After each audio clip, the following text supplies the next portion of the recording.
Жанагы 12 округтан Чолпонбай уулу дегендин 25 жашар баланын депутат болушун эл талкуулап атат. Жарым айтып атат. Эми профессор өтпөй ошол баланын өткөнү бул тазалыкты билдирбейт да деп. Албетте анын айтканы туура. Бул таза шайлоо дегенди билдирбейт. Сатуу алуу дегенди далилдейт. Ага карабай экинчи тарабы ага болушуп атат. Эми 25 жашар болсо не болуптур? Самсачынын баласы болсо не болуптур? Ак эмгек дешип атат. Туура, бирок маселе анын жаштыгында дагы, самсачынын баласында экенинде дагы болбой атат да. Маселе добуштардын сатылганында болуп атат. Таза эместикте болуп атат. Ал бир какылдап чыккан Текебаев болбосо, же быдылдап чыккан бир блогер болбосо, ал же жок дегенде бир бандит болбосо, же ошол жердеги бир 5-6 кишинин башын кошкон, ошол жерде бир элге таанылган улакчы дагы эмес да. Ал кечеги студент, бүгүнкү прокуратуранын кызматкери.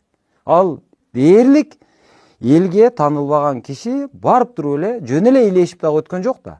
Ал эң көп добуш менен, 15 000 добуш менен өтүп атат. Кантип деген суроо турат да. Ал сатып алды деп эле эл жыйынтык чыгарып атат.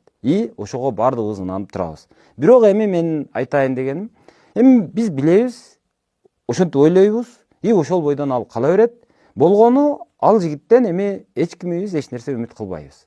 Эми ушул байдын баласы экен, макул өтүптүр, эми сатып алыптыр деп кое беребиз. Берки эл ошол добушун ошо 2000 3 000 берди, сатты, ошону менен эсептешип алышты. Алардын ыктыяры ошол экен деп койсок дагы туура болобу дейм да.